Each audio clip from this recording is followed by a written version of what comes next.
Well, I would like to say that Wild Places is a place that it's not just for men. And I guided backpacking trips for several years, both just for fun and professionally. Had an outfitting guiding business and guided trips in the Wyoming mountains and in Colorado.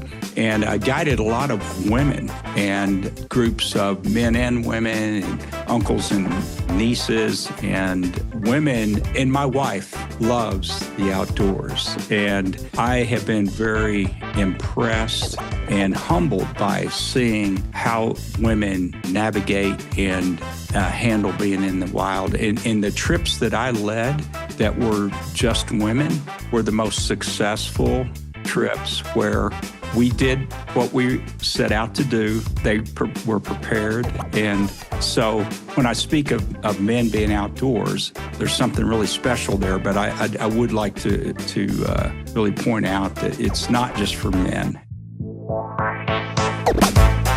This is the Play Your Position podcast, where we huddle up, call the plays, and inspire you to run your ball into the end zone. Are you ready to score more game-winning touchdowns in your life, business, and career? Then listen up, because it's game time, baby. Now, here's your host, MaryLou Kaiser.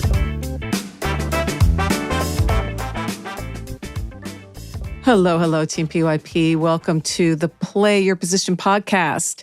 I'm your host, MaryLou Kaiser, author of It's Not You, It's the Algorithm: How to Slow Your Scroll and Start Paying Attention to Your Life Again.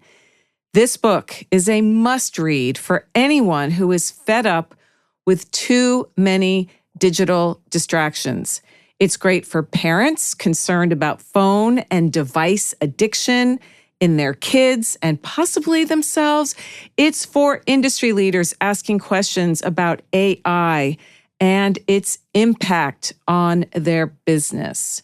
With the holidays just around the corner, this book makes an awesome and timely gift for all the readers on your list. The link to get your copies is in the show notes below.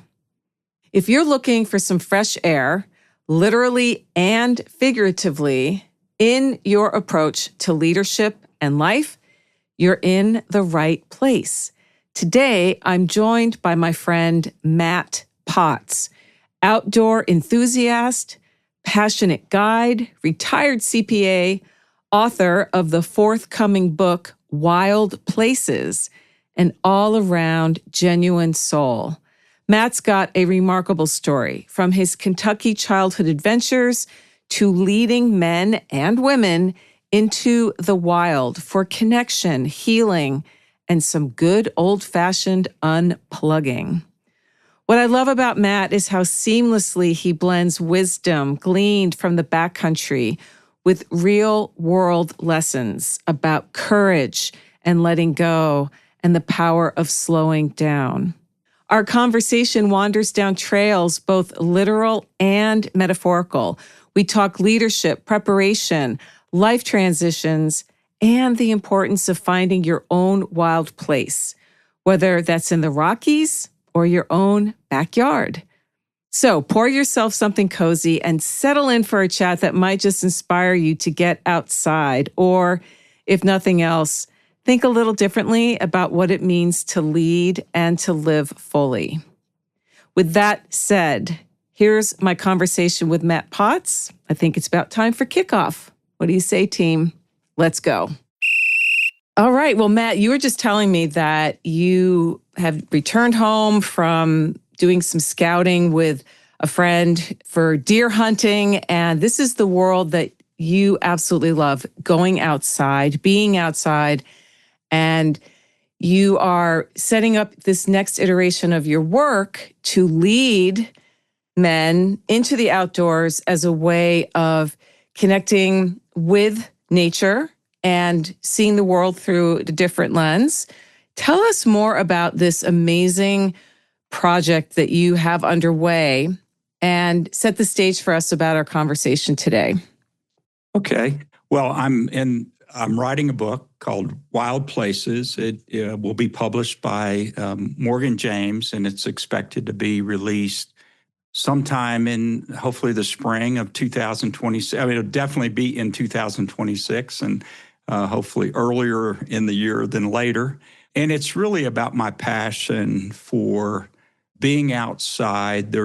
I have all my life, I have just loved being outside. It's my home. It is just where I feel alive. And so it's a lot about that. It's a lot about encouraging men to get outside and enjoy wild places, to rest, to heal, to play, and to listen, to listen to their own inner voice and to listen to God's quiet voice. I feel like it's a great place where you learn to listen, but you need to return from the wild. And when you return from the wild, it's you are to. I feel that we all have a calling to love others, to love ourselves, to love God. And the best way you can do that is to be the whole person or whole man that you were created to be. And there's no place that has given me that over and over like being in wild places. And it's just been a great blessing for me all my life. And so I want to share that with others. I want to encourage others and help them do that. Yeah.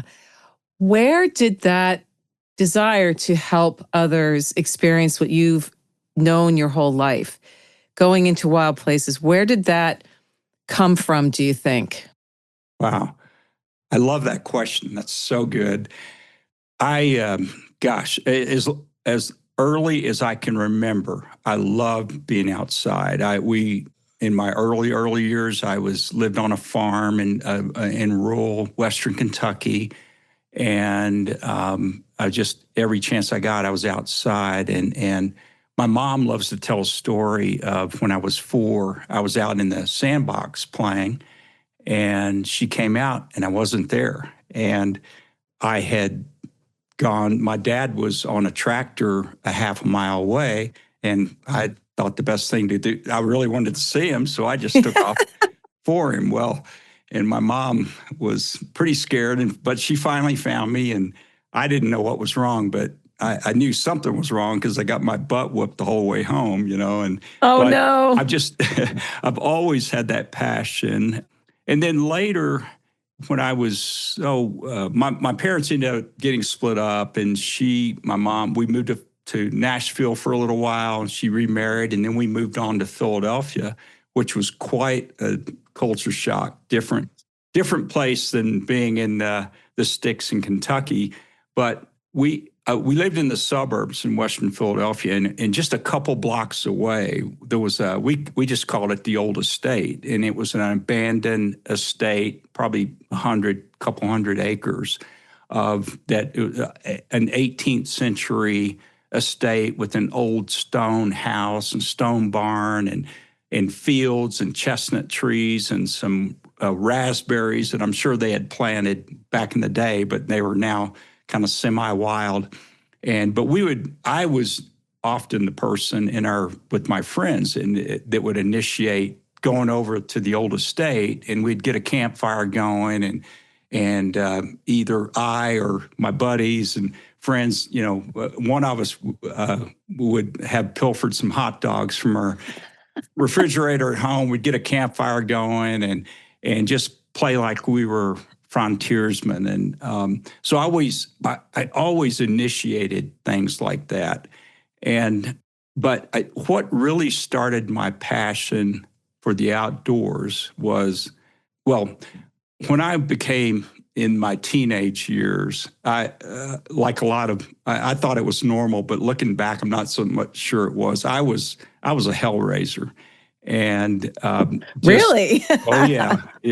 I vandalized our neighborhood, and I initiated that too. I was kind of leader of that, and some of it was as innocent as just ringing doorbells and taking off, but there was some like property destruction and stupid things like that a 13, 14-year-old kid loves, or boy especially, likes to do and thinks it's smart.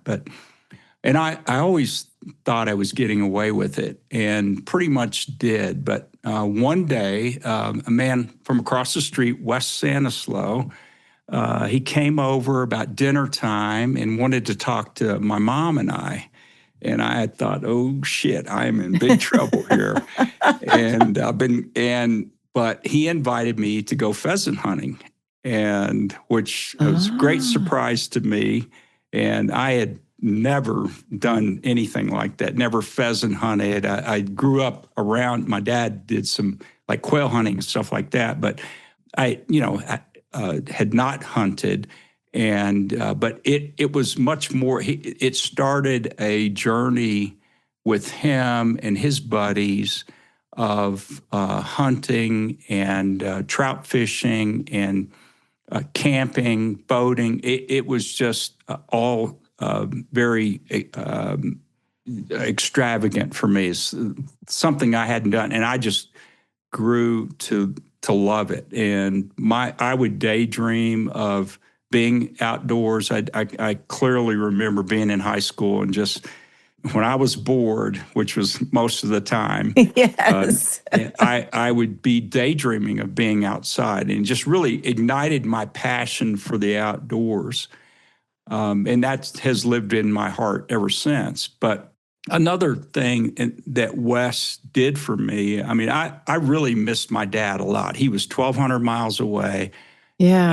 And I think Wes recognized even though I was a real butthead in the neighborhood, that, maybe there was something there worthwhile. Mm-hmm. And he took me under his wing, and, I got to hang around with him and these other adult men.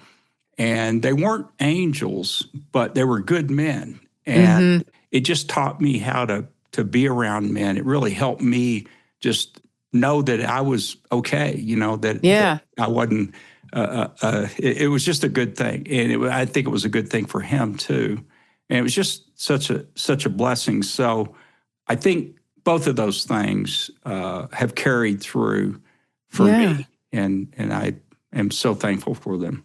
Yeah. And wow, you talk about the influence of the male role models, which right now is a big topic of conversation for boys in our culture here in America, that many are not having, they don't have a Wes in their life, or their dad is absent, or because of a family splitting up, or lots of reasons. And the outdoors clearly has provided you, Matt, a place of solace and introspection. And for people listening who resonate with this, The Call of the Wild, there's that wonderful book by Jack London, The Call of the Wild, is very much still in us despite our highly advanced society. You have a book, Wild Places, coming out, and a program that you are attaching to the book for men to lead them into these wild places, for the things you said earlier, to listen, to connect with each other, to perhaps for the first time really experience what a wild place feels like. Talk about what kinds of returns do men get when they gather with other men, not mixed company, not with families, but when, say, a man who works in a manufacturing plant or is trading finances, or I know you were in insurance, weren't you, professionally, or accounting? I was a CPA. You were a CPA, so you were crunching numbers and sitting at a desk in front of a computer, which is about as opposite to being out with a fly rod in a trout stream, right? Or sitting around a campfire cooking hot dogs and telling stories. What is it about that experience that is so impactful for men, especially men who did not grow up the way you did? Gosh, another great question. Well, I would like to say that Wild Places is a place that it's not just for men. And I guided backpacking trips for several years, both just for fun and professionally. Had an outfitting guiding business and guided trips in the Wyoming mountains and in Colorado. And I guided a lot of women and groups of men and women and uncles and nieces. And the women and my wife loves the outdoors. And I have been very impressed and humbled by seeing how women navigate and handle being in the wild. And the trips that I led that were just women were the most successful trips, where we did what we set out to do. They were prepared. And so when I speak of men being outdoors, there's something really special there. But I would like to really point out that it's not just for men. Oh, sure. Yeah. and I know I was thinking about, I know you guided raft trips in Alaska. Holy cow. That was very impressive. I loved reading about that in your book. But so with men, there is something different when it's just men, and it can go as deep or be as shallow as we choose. And we have a mutual friend, Tommy Breedlove, that's where we met, and he's the author of Legendary, and we're both in that community, and that's where we got to know each other. And I was blessed to guide he and some other men on a backpacking trip in Wyoming. And oh my goodness, what a trip that was. I bet. That he was there. It was, oh my gosh. Yes. I mean, he is, what a leader. I mean, you're talking about leadership. He's beyond compare.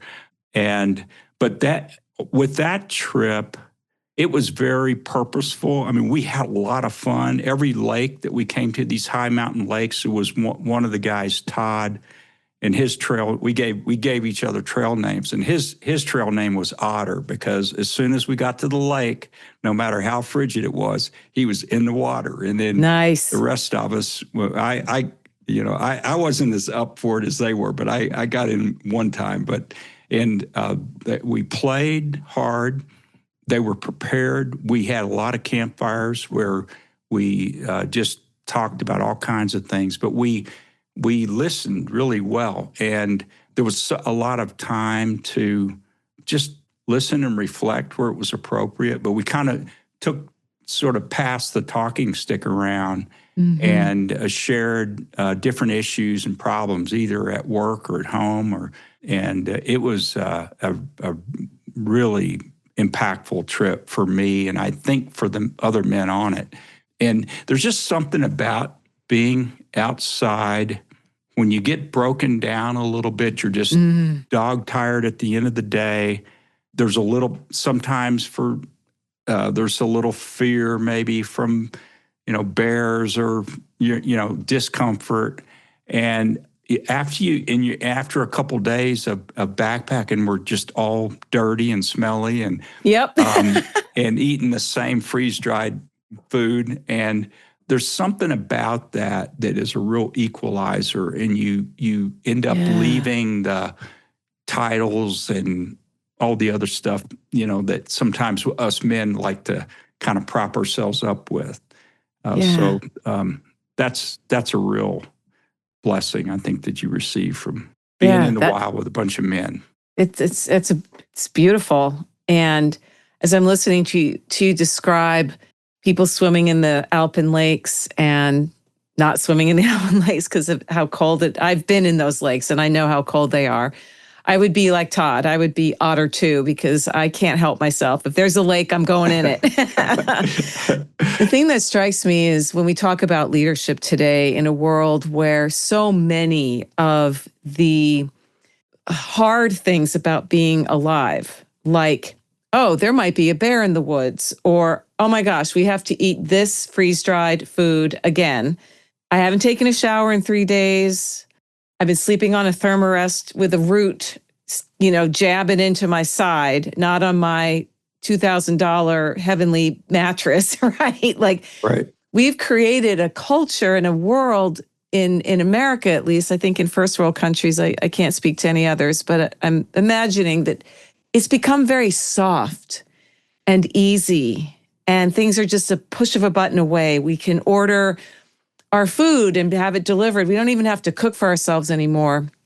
So what you just described, being out in a wild place for several nights, and you're carrying your life on your back, literally, and you're with other people who are doing the exact same thing, versus this, what feels very artificial world most of us operate in most of the time, where we wake up to an alarm, we immediately start doom scrolling to it, we get sucked into all these other agendas. Talk about what lessons can leaders who are struggling with this, they may not even know how to name, why aren't things working?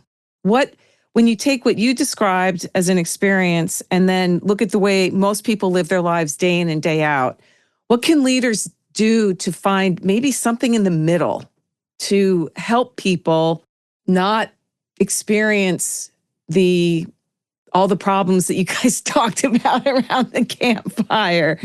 Or is it even possible? Have we just have we culturally completely closed ourselves off to those very basic natural instincts that come from when you are in a wild place?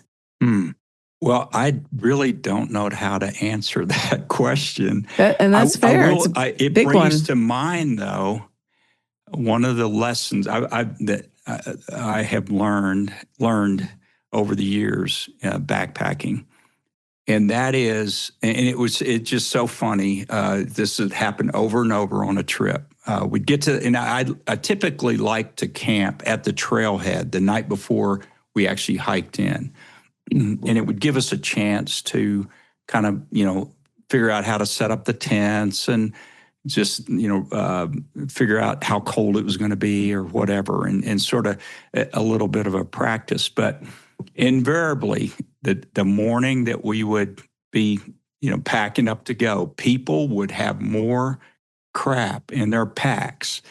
And, it's like, and I'm thinking you don't need all that stuff, but I know I can be guilty of it too. I'm like, oh man, I have got to have, my coffee or my press, and I have to have my chocolate, and we both love the dark chocolate, and so we do. You got to have that, and am I going to have enough of this or that, and what happens after. And a lot of times people would shoulder their pack and no, I can't carry that. I don't want to carry this much.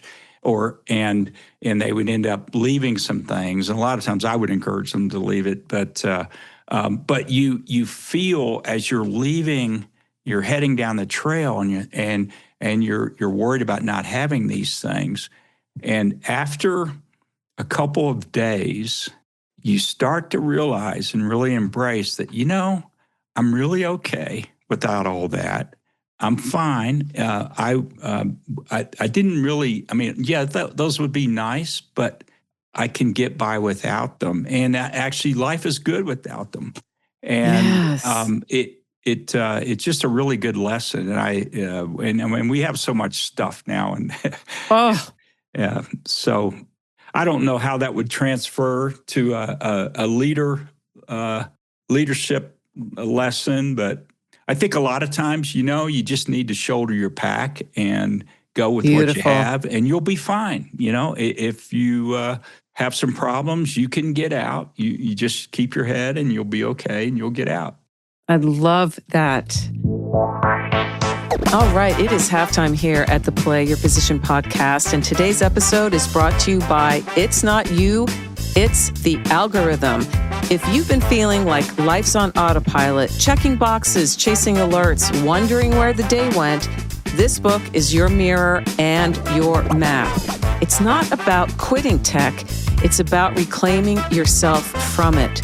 Short chapters, sharp insights, and a lot of truth designed for busy brains who want to think again. Grab your copy through the link in the show notes and start paying attention to your life again. We have too much stuff, and we're carrying too much stuff, literally and also emotionally. I imagine that at the end of the backpacking trips that you've guided, people would tell you things about, wow, I just feel so much lighter.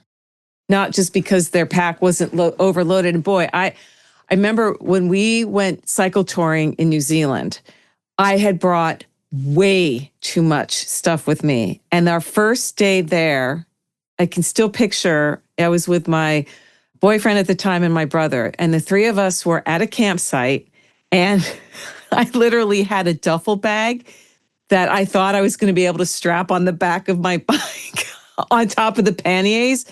Matt, it was an absolute joke. I'm looking at this, I'm like, well, I mean, I literally had probably 15 different outfits. Oh my goodness. I bet they're nice though. And they were. I had a couple of skirts. I mean, it was ridiculous. And we ended up, my brother and my boyfriend ended up culling a few things, but I was the guilty one, thinking I was going to need all these things.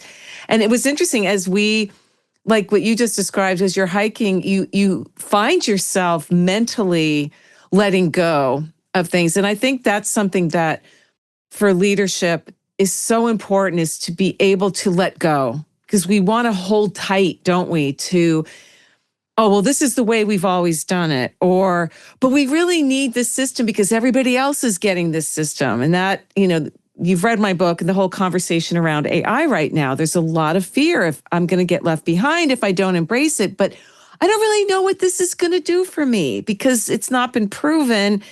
And do I really want to take that risk? And so I just can't get the image out of my head of you sitting at the trailhead, putting your French press aside. I mean, a French press hiking it's so funny, but we tell ourselves these stories, don't we? About we have to have fill in the blank in order to achieve whatever we're setting out to do. And we don't, do we? We really don't. There's many wonderful lessons I learned from these trips, and I'm so thankful for them, and a lot of them carry over. One of the lessons I learned that I think is it can be a good thing in leadership and with life is when you're trying to make a pass or get to a peak, and you look up ahead, and there's this mountain that looks like you're dog tired. You just think there is no way you can get to that top. And I learned that if you can just put your head down and you look at, say, the next, I don't know, there's a rock or a bush or something that's 20 yards away. And you say, all right, I'm going to get to that. And when I get to that, I'll just catch my breath, and then I'll do it again. And you do that over and over, and it doesn't seem, it actually kind of get into a rhythm of that too. But it's so surprising. You get up the trail a bit, and you turn around and look, and you see how far you've come, and then how much closer your destination is. And you eventually make it there. And that is a lesson that I had, and I must admit now that I'm not a spring chicken. Those rocks and stuff are a little closer than they used to be, but it's a great way to move through life. And one of the things that I loved in your book, MaryLou, too, you wrote something about being slow, and that you wrote this book for me, and I want to see if it was how you defined slowness as it was a gift. Or here it is. It was slowness isn't a weakness; it's a weapon, and I absolutely love that. And I think when you're outside, and I'd like to just talk a little bit about wild places before we get off here. I mean, like what they are to me, because they don't have to be an alpine lake 10 miles from the trailhead. But one of the things that I think happens when you're having a quality experience outdoors and you're just really present is things slow down. And, when you watch wild animals and you're out in the woods, they are, unless they're spooked or chasing something or being chased by something, they are very slow and methodical. And there's just something about slowing down and really looking at what's around you, taking it in. I mean, it might be a dandelion in your yard, and just really appreciating it. And and I think in this age of algorithm and all the computer craziness, there is such a tendency to ping from one thing to the next, and we're in such a hurry. We're so stressed, and I just want to encourage people to get outside, slow down, be present, and spend some time there. Yeah. And also challenge yourself with perhaps getting outside your comfort zone a little bit. The outdoors for many people is not they didn't have the experiences that you and I had, because I grew up camping with my parents, living in a tent all summer long from June to Labor Day until my father built what is now our camp. It was actual, a wooden structure with walls, and then certainly my experiences in Alaska, where I was in like the wildest of places where there was nothing, like no humanity. I was truly in the wilderness. And there is something, I think, in every one of us that longs for that connection to the natural world, because we are of the natural world. But because of the speed of life and the options that are presented to people, we just are disconnected. So what you're doing is all the more important, because not only are you a seasoned and expert guide, you're comfortable in the wilderness and you can help other people feel that way. You also understand on a meta level the power of putting yourself in a place that allows you to slow down, that allows you to hear yourself think. And that can be a scary place for people. That's why I think a lot of people distract themselves all day long, because when things do slow down, we're so addicted to speed and hurry up and go and ping and this and a million people pulling at us all the time. When you don't have that, it feels very foreign. Yes. And as you mentioned, you and I are in a mastermind group together with other people who were all on parallel journeys, but we each have our own area that we're passionate about. And a through line for all of us is this sense of self-leadership, where we become more aware of what matters most to us, what our priorities are, what we can let go of, and how we can embrace that slowing down. So talk about your vision for what's going to come once the book is out. You have shared in our group that you're in a new season of your life. You retired from being a CPA. Your kids are grown. You have grandkids. You and your wife are taking trips and doing things, but you're not done yet, Matt. And that's one thing I absolutely love and admire about you, is that you're not just quietly fading. You're saying, no, wait a minute. I have something that I'm really passionate about, and I want to give this gift to others. So share with us your vision as you understand it now of what the book is going to do, but also the program that you are building for men to bring them into the outdoors. Yes. Well, thanks. Well, I would love to bring peace to other people. It's kind of funny when I was thinking of that before, and I thought of Sandra Bullock in Miss Congeniality when at the end she says, "I really do want world peace." I just thought that was so fun. But the thing that I know is, or realize from, I'm not guiding personally backpacking trips anymore. And one of the reasons I'm not is it was actually limited as far as how many people I could reach. The season is short, and it was just, and there were just only so many people that you could reach. And also just some other, I want to spend time with the grandkids and family and stuff. But I would love to, I have a vision of having some alliances with outfitters that do horseback trips, that do llama trips, that do backpacking trips. And I'm vetting those outfitters now, and being for them to be able to provide the physical support for trips. But I would like to provide courses and guidance, coaching, speaking to help people prepare for trips. Because what I saw, I've seen over and over. I've heard, I visited a cousin of mine in Kentucky not long after I had done a backpacking trip in Wyoming, and went to church with him, and he said, "Oh, you got to talk to my preacher." And he put together a group to go. Actually, when I talked to him, it was like the same place we had went. Well, their trip was a real failure because they really weren't prepared for it.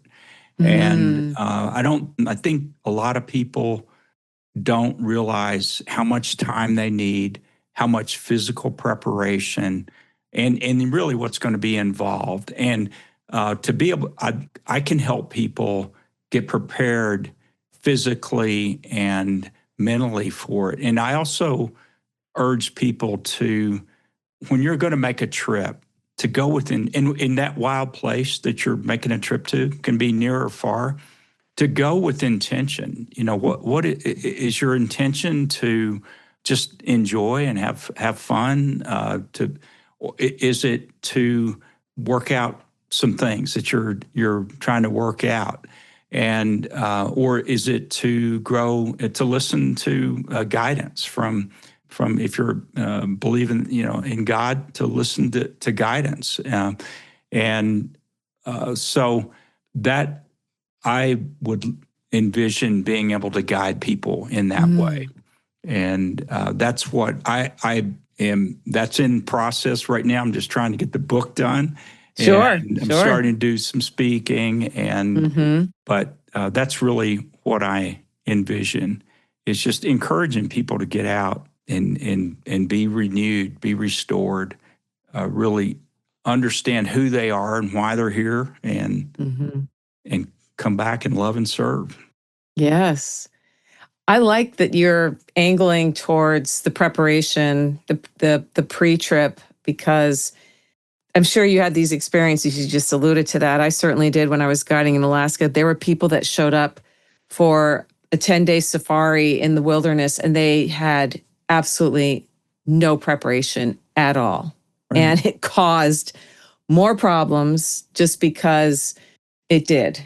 There were expectations that were completely, out of alignment with what the reality was. When you are in the middle of a wilderness area, there is no running water. There's no, any kind of facility. I mean, it's rough. You are in, and then you have the elements. I think that was one of the biggest shocks for a lot of people, was how much the weather, whether it was hot, whether it was raining, whether the wind was blowing, because we are so sheltered in our buildings and our cars, and people don't have that day-to-day experience unless they do work outside, like my brother does, who's in construction, or if you're on a fishing boat, hauling in traps, or any kind of any kind of job that requires that you're outside all the time. Most people aren't. And just being exposed to the elements can be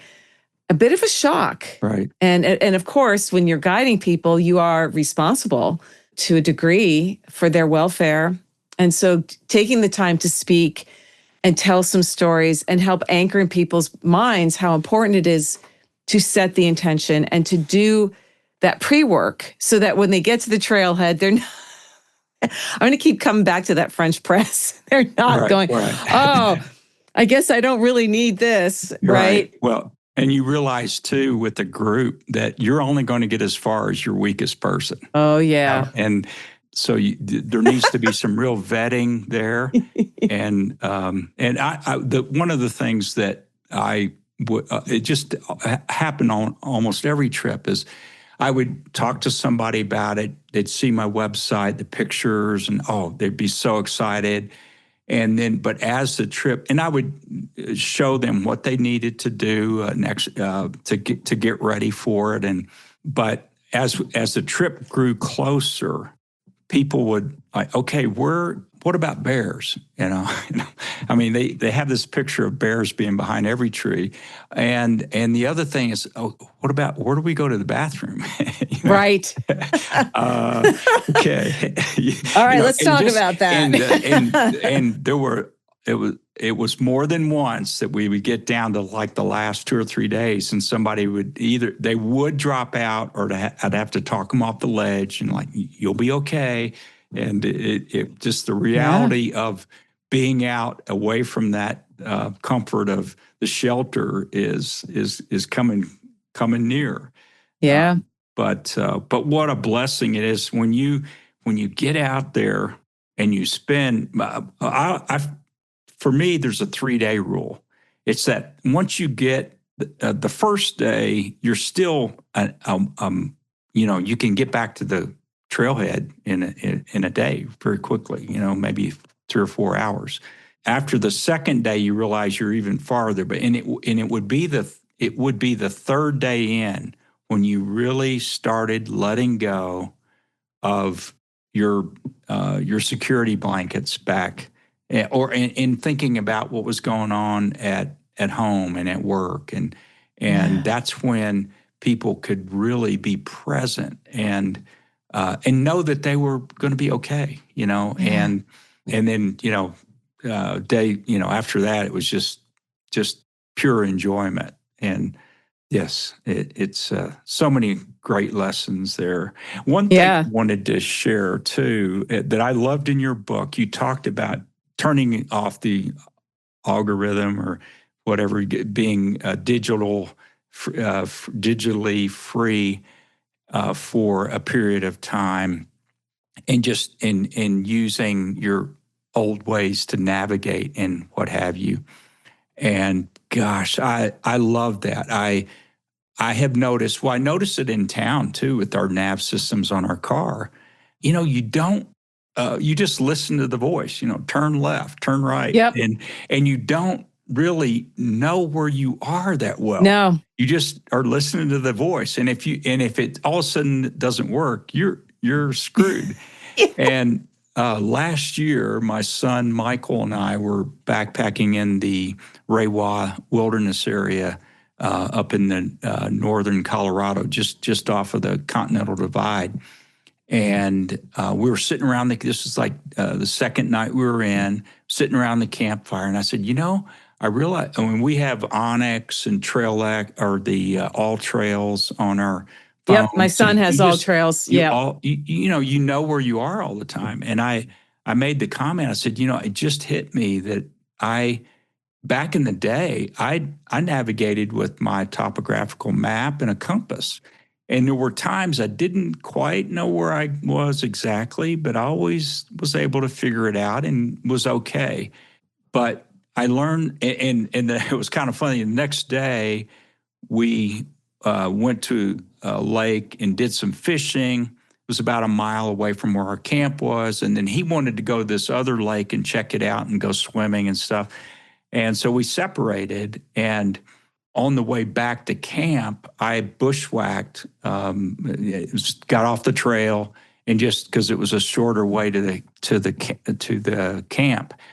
And as I was going, my phone got down to 6%, and I'm like, oh man, I'm a little anxious here, but that feeling of, I really had to pay attention to exactly where I was and not screw up, because if I would have gone left a little bit too far, I could have really gotten in trouble and not been able to find my way back. And I didn't really have this stuff on my back to last through the night. But anyway, I got back and it was fine. But when I first moved to Colorado, I learned, I took a hunter safety course. And a big part of the hunter safety course in Colorado is wilderness survival.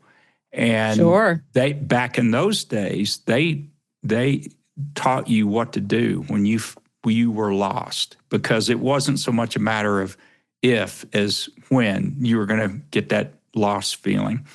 And a couple of the things I learned was, as soon as you get the feeling, you stop and start a campfire, which just kind of helps you know you're going to be okay. Just a small little fire. And you get out your pack, take inventory of what you have, and then just kind of calmly try to reconstruct. All right, where was I? Right. Let's not make things worse. Let's not panic and just head off in whatever direction you think you need to go, but just really calm down. And you take inventory, and you find you have a candy bar. Yeah, I do have a sweater, and actually have a rain jacket, and I've got this fire going. So if I'm really screwed, I can make it through the night. And I think that is a great lesson that can carry over for leaders, for people in life, to, because there's times for all of us that we feel lost, and just to stop, and whatever kind of campfire you can make where you just is going to keep you warm, and you're okay, and take inventory of what you have, and then try to just think about where you were last, and where you are, and do you need to stay put, or what action do you need to take, and just calmly do that. But yeah.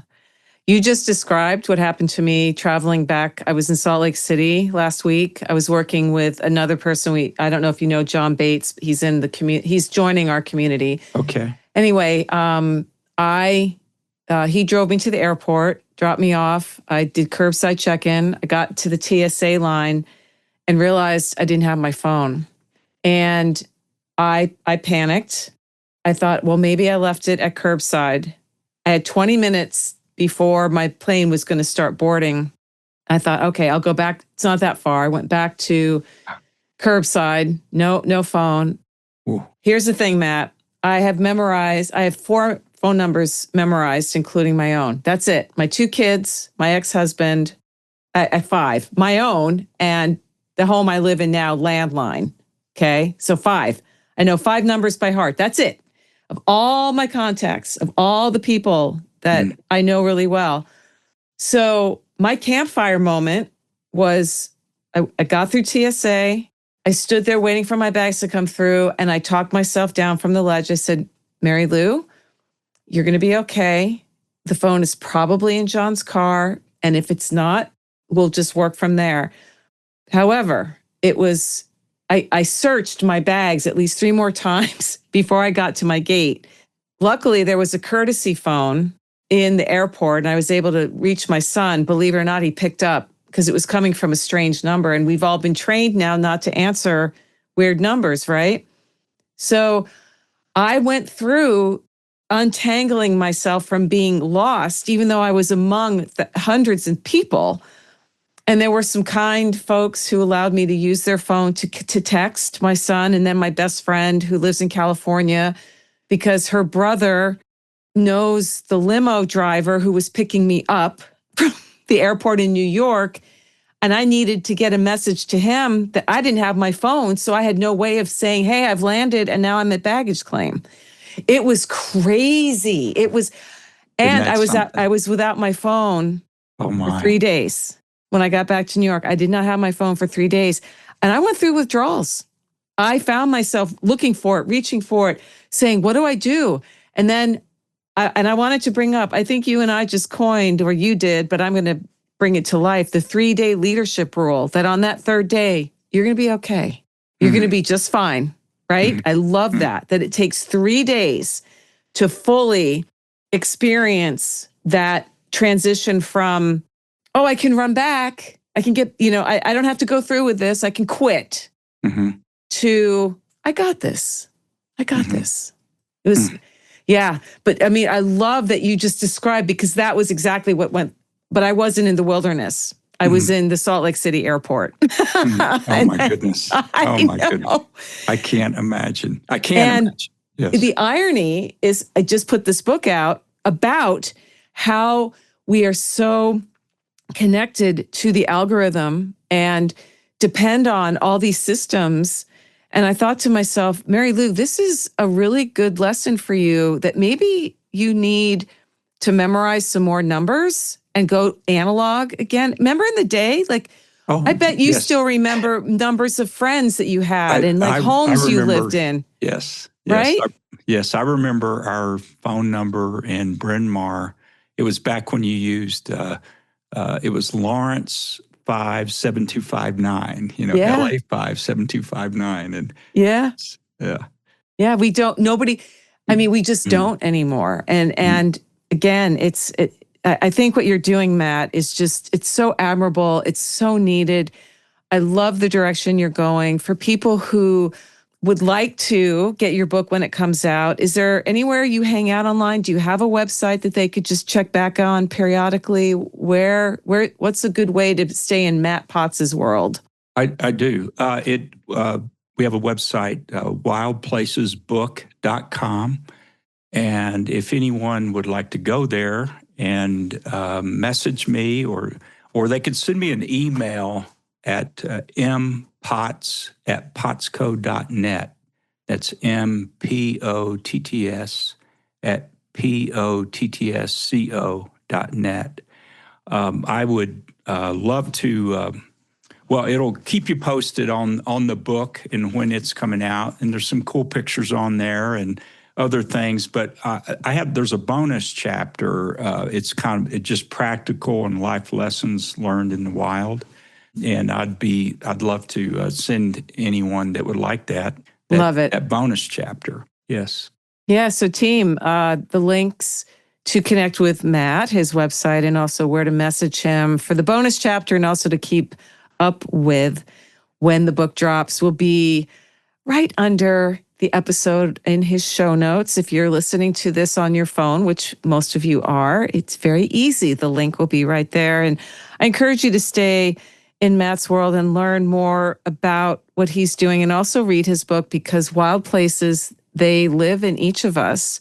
And for many of us have kind of become more distant. And I think bringing them back into our fold is not only a smart leadership move, but is a great life move, because we can learn a lot about ourselves and each other when we shed all this extraneous stuff that keeps us busy and distracted. We can really come home to who we are as leaders, as people, as those who are here to love and serve, which is, I know, one of your big themes, Matt. And this has been such a delight to talk with you, get to know you better. And I'm so excited for 2026 and what you're doing. Thank you, MaryLou. It's been an honor and pleasure to be here. And I very much enjoyed your book, your latest book. It's not you, it's the algorithm. Thank you. It's a real honor to be here. And I just want to leave this one message. I just want to encourage any of your listeners to find your own wild place. It can be a park bench. It can be, my mom is in a retirement home. It can be a garden in the center courtyard of a retirement home. But just go there with intention and unplug for a while and listen. The Play Your Position podcast is produced by the fantastic Daniel Ramirez, a.k.a. Dr. Podcasts. Interested in your own algorithm reset? Visit MaryLouKaiser.com for the book, the toolkit, and ways to work with me. Until next time, remember, it's always a great day to get out there to play your position and live like you mean it. Here at the Play Your Position podcast, we believe that the road to self-mastery and a life well lived starts with answering the call to leadership. That's when the fun really begins. Send this episode to any friends who might need to hear the inspiration and ideas you heard today. And feel free to rate and review us on your favorite podcast platform.